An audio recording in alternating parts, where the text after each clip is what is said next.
CES 2023 Intopix booth. We're going to take a look at their compression technologies. First one here, this demo is TICO FIP Flawless Image Profile. This is based on the JPEG TICO XS and JPEG XS format. And what they've done here is some additions to the it's a profile on that, and they are encoding some. Here's the source video, which is this spreadsheet here. It's being encoded in TICO FS, TICO FIP. I'm sorry.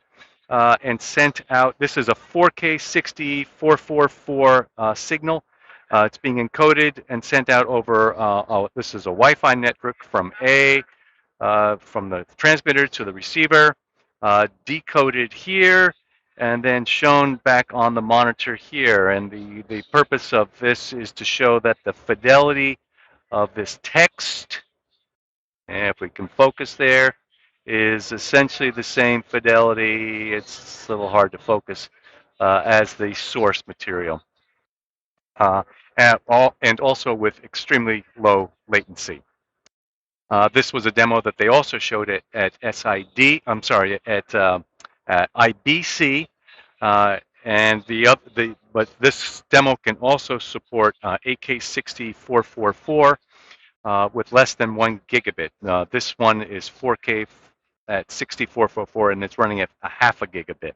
So clearly, professional level monitor stuff at 8K60 and less than 1 gigabit is very impressive. Over here is the Tico Raw demonstration. They also showed it at IBC. They're missing the Nikon Z9 camera here, but this is showing some footage that was captured and is now being edited in Davinci Resolve. The big advantage of this is that Resolve actually supports playback and editing and grading from the direct raw format. There's no decoding necessary. You can play directly, and you keep everything in the raw format. Very cool. And finally, is another extension of their Tico Raw format, but now for an automotive application. So again, the trend here in cars, of course, is to add more sensors and more sensors. By adding some compression, the raw compression to the camera sensor data, you can either add more sensors, add more resolution, or increase the frame rates.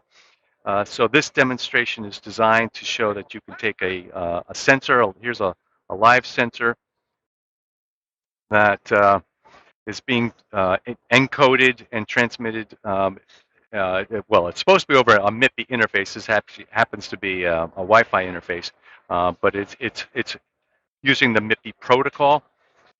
So the next demo will be actually board to board with a MIPI cable, but this one happens to be Wi-Fi. But again, demonstrating the advantage here of using compression in a normally uncompressed MIPI environment. This one's using, I think, 4-to-1 compression. So that shows some of the benefits of Tico Raw and Tico FIP. Chris Chinnock.